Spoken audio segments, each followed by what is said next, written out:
పాలకులకు నిద్ర లేకుండా చేస్తున్నారు పీఓకే ఓటర్స్. అందరూ ఒకే కట్టు మీద ఉండి అసెంబ్లీ ఎన్నికలను బాయ్కాట్ చేశారు. జమ్మూ కాశ్మీర్ జాయింట్ అవామీ యాక్షన్ కమిటీతో పాటు మాజీ ప్రధాని ఇమ్రాన్ ఖాన్ పార్టీ పీటీఐ పిలుపుతో ఎన్నికలను బహిష్కరించారు.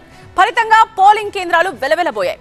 ఎందుకు పీఓకే ఓటర్ల ఆగ్రహానికి కారణాలేంటి? వాళ్ళు వినిపిస్తోన్న డిమాండ్స్ ఏంటి? పాక్ ఆక్రమిత కశ్మీర్లోని 53 సీట్లకు గాను 3 దశల్లో ఎన్నికలు నిర్వహించేందుకు ఇస్లామాబాద్ ప్రభుత్వం నోటిఫికేషన్ ఇచ్చింది.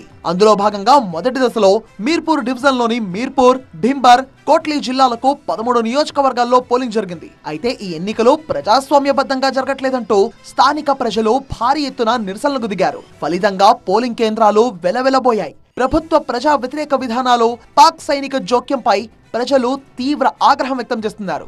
Jammu Kashmir joint Awami action committee JWC ఇచ్చిన పిలుపుతో ఓటర్లు పోలింగ్ కేంద్రాలకు రాకుండా దూరంగా ఉండిపోయారు. పలు ప్రాంతాల్లో పోలింగ్ బూత్లు అధికారులు భద్రతా సిబ్బందితో మాత్రమే దర్శనమిచ్చాయి. ప్రజలు ఓట్లు వేయడానికి బదులుగా రావల్కోట్ లాంటి ప్రధాన నగరాల్లోని ఈద్గా మైదానాల్లో వేలాదిగా గుమిగూడి ప్రభుత్వానికి వ్యతిరేకంగా భారీ నిరసన ప్రదర్శనలు చేపట్టారు. గత కొన్ని నెలలుగా పీఓకేలో నిత్యావసరాల ధరలు అమాంతం పెరిగిపోయాయి. అలాగే కరెంటు బిల్లుల మోత కూడా మోగిపోతోంది. ఈ క్రమంలో తాము అడిగిన ఆర్థిక పరిపాలనా సంస్కరణలు నెరవేర్చకుండా పాక్ ప్రభుత్వం నిర్వహిస్తున్న ఈ ఎన్నికలను బోగస్ గా జేడబ్ల్యూసీ ప్రకటించింది. ముఖ్యంగా కాశ్మీరీ శరణార్థుల పేరిట కేటాయించిన 12 అసెంబ్లీ స్థానాలను రద్దు చేయాలి అన్నది నిరసనకారుల ప్రధాన డిమాండ్. మరోవైపు మాజీ ప్రధాని ఇమ్రాన్ ఖాన్ నేతృత్వంలోని పీటీఐ పార్టీ కూడా స్థానిక ప్రజల ఆందోళనకు సంఘీభావంగా ఈ ఎన్నికలను బాయ్కాట్ చేసింది.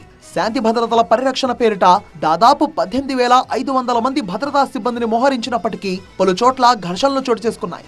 మొత్తంగా ఓ కట్టు మీద నిలబడ్డ పీఓకే ప్రజలు ఓటు వేయొద్దని డిసైడ్ అయ్యారు. మరి మిగతా 2 విడతల పరిస్థితి ఎలా ఉంటుందో చూడాలి.